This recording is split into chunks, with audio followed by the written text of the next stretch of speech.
নমস্কাৰ, আশা কৰোঁ সকলো ভালে আছে। মই অনিতা হাজৰিকা, এক্সেছ বাৰ ফেচিলিটেটৰ, নিউমাৰলজিষ্ট, ক্ৰিষ্টেল হিলাৰ, ৰেকি হিলাৰ। আজি মই এটা এক্সেছ বাৰৰ ফিডবেকৰ ওপৰত ক'বলৈ ওলাইছোঁ। এক্সেছ বাৰৰ আজি সৈতে মই এজন পেচেণ্টক 5টা ছেশ্যন দিলোঁ।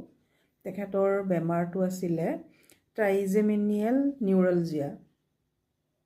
এতিয়া বেমাৰটো হয় কি মানে তেখেতৰ এই ব্ৰেইনৰ এইখিনিৰ পৰা দাঁতৰ এইখিনিৰ পৰা এনেকৈ ব্ৰেইনলৈকে নাৰ্ভ এডাল তেওঁৰ ব্লক হৈ আছে আৰু সেইটোৰ কাৰণে কি হয় তেওঁৰ বিষ উঠে মাজে মাজে আৰু সেই বিষটো যেতিয়া উঠে তেতিয়া সেইটো অসহ্য বিষ উঠে আৰু ইফালে এনেকৈ টানি দিয়ে আৰু খোৱা সময়তো কেতিয়াবা হয় খোৱা সময়ত তেওঁ খাব নোৱাৰে দাঁতৰ লগত এই বস্তুটো টানি দিয়াৰ কাৰণে খোৱাৰ প্ৰব্লেম হয়। লগতে ঠাণ্ডাৰ দিনত যেতিয়া ঠাণ্ডা বতাহ লাগিলেও এই হেৰিটো হৈছে। আজি 4-5 বছৰ ধৰি তেওঁ এই বেমাৰটোত ভুগি আছিল।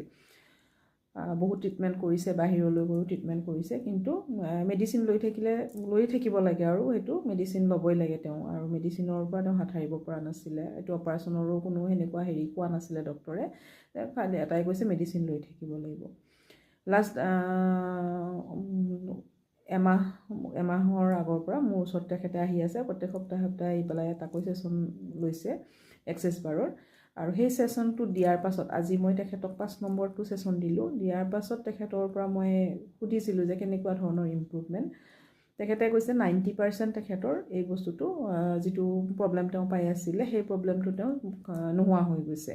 এতিয়া হাৰ্ডলি আগতে যিটো মানে খুব ঘনে বস্তুটো তেওঁৰ টানাটো নাৰ্ভডাল টানা বস্তু যিটো আৰু বিষৰ হেৰিটো ঘনে হৈ আছিলে, সেইটো এতিয়া কাচিতহে মানে হৈছে আৰু হ'লেও মানে ইমান আগৰ যিটো অসহ্য আছিলে সেই অসহ্যটো তেওঁ ভাল পাইছে। আৰু মেডিচিন তেওঁ লাহে লাহে এৰি আহিছে। এতিয়া তাৰমানে মেডিচিন এৰি চাইছে যে মেডিচিনটো তেওঁ এৰিব পাৰে নে নোৱাৰে সেইটো, কিন্তু মেডিচিন এৰাৰ পাছতো তেখেতৰ সেই বস্তুটো বেছি হোৱা নাই বা সেই যিটো অসহ্য বিষটো তেওঁ সহ্য কৰিব পাৰিছে আৰু সেইটো কমি গৈছে।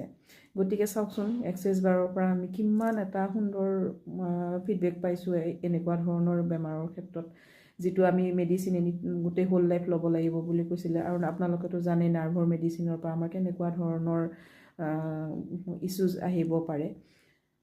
গতিকে আপোনালোকক মই জনালোঁ, যদি এনেকুৱা ধৰণৰ কাৰোবাৰ সমস্যা আছে তেতিয়াহ'লে আপোনালোকে নিশ্চিন্ত মনে এক্সেছ বাৰৰ ছেশ্যন ল'ব পাৰে। হয়তো তেওঁ আৰু কেইটামান ছেশ্যন লোৱাৰ পাছত এইটো সম্পূৰ্ণৰূপে তেওঁ নোহোৱা হৈ যাব। ধন্যবাদ।